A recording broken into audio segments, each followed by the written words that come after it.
struktur organisasi dan penganggaran biaya. Yang pertama, pentingnya struktur organisasi dalam penganggaran biaya. Struktur organisasi mencerminkan yang pertama yaitu pembagian tugas operasional pemasaran, produksi, keuangan, dan administrasi. Yang kedua, pembagian wewenang dan tanggung jawab masing-masing. Yang ketiga, adanya hubungan komando dan koordinasi antara berbagai jabatan atau posisi di organisasi. Pembagian wewenang dan tanggung jawab organisasi sekaligus juga mencerminkan pembagian dan wewenang penganggaran. Oleh karena itu, untuk merancang sistem anggaran yang tepat, maka harus mempelajari secara cermat struktur organisasinya terlebih dahulu, agar pembagian wewenang penganggaran berjalan seiring dengan pembagian wewenang organisasi. Mekanisme penyusunan anggaran. Penyusunan anggaran perlu melibatkan berbagai personalia inti dari berbagai fungsi operasional perusahaan. Dalam garis besarnya, mekanisme penyusunan anggaran ini berjalan paralel dengan pembagian wewenang dalam struktur organisasi.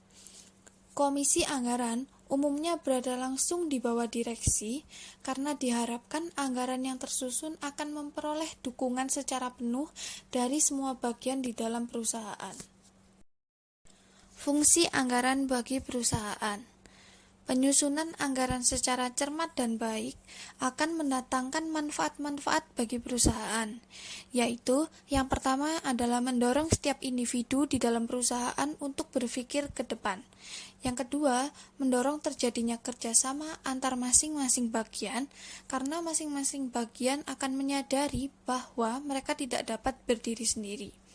Yang ketiga adalah mendorong adanya pelaksanaan asas partisipasi, karena setiap bagian akan terlibat untuk ikut serta memikirkan rencana kerjanya.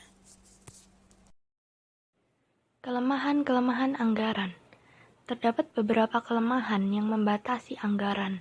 Kelemahan-kelemahan tersebut antara lain, yang pertama, karena anggaran disusun berdasarkan estimasi, maka kegiatan-kegiatan di suatu perusahaan akan terlaksana dengan baik, tergantung pada ketepatan estimasi tersebut. Yang kedua, anggaran hanya merupakan rencana, dan rencana tersebut baru berhasil apabila dilaksanakan sungguh-sungguh. Dan yang ketiga, anggaran hanya merupakan suatu alat yang dipergunakan untuk membantu manajer dalam melaksanakan tugasnya. Dan yang keempat, kondisi yang terjadi berubah-ubah, tidak selalu 100% sama dengan yang diperkirakan. Created using Powtoon.